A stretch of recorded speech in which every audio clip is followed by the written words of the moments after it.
mentioned that I have my master's, and it's actually not official. I'll have my master's in May. That's when I officially graduate.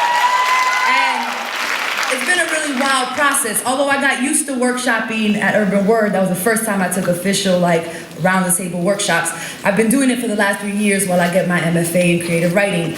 And I'm the only person of color at my school. I am the only person from an inner city. And it makes it a little difficult to get your poems workshop. You bring in a poem about the 1 train and like people drumming and everybody's like, is this legal? Are they gonna be fined? And you're like, man, is the craft good? Like, is it a good poem? Don't worry about whether or not it's legal, right? And I wanna tell you all a quick story because it was a difficult time and it's gonna lead somewhere. But one day I'm in class and a student brings in a poem about deer. I love deer. I have nothing against Bambi. No beef. But my professor goes crazy. This is the best poem he has ever read.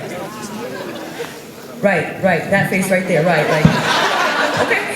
He wants us to go around the room and say what animals we would write poems about if we had to write a poem about animals. I'm like, cool, I could do like little exercises, whatever.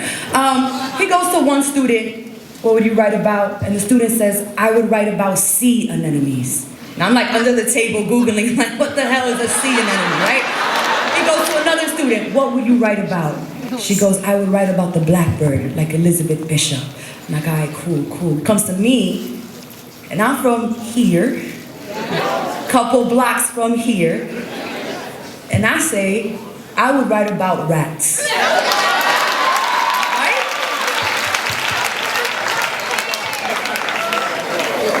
And my professor laughed at me. And he said, rats are not noble enough creatures for a poem. Oh. Liz, you need more experiences. Oh. So I wrote this poem. It's called Rat Ode.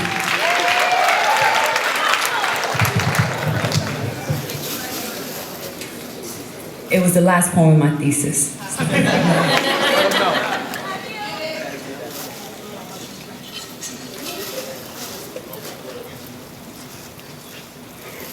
Because you are not the admired nightingale. Because you are not the noble doe. Because you are not the picturesque ermine, armadillo, or bat.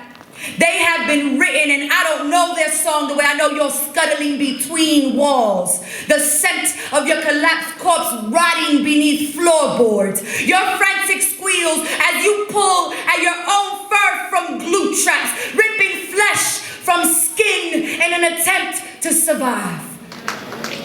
Because in July of '97, you birthed a legion on 109th, swarmed from behind the dumpsters, made our streets infamous for something other than crack. We nicknamed you Cat Killer, raced with you through open hydrants, sweep like you when Siete blasted aluminum back into your brethren's skull. The sound slapped down dominoes. You reigned that summer rat, and even when they sent exterminators, half dead and on fire, you pushed on. Because even though you are an inelegant, simple mammal bottom feeder, always fucking famished, little ugly thing who feast on what crumbs fall from the corners of our mouths, you live uncuddled. Uncoddled, can't be bought at Petco and fed to fat snakes because you are not the maze rat of labs. Pale, pretty-eyed, trained, you raise yourself, sharp fang, clawed, scarred, patched, dark. Because of this, they should love you.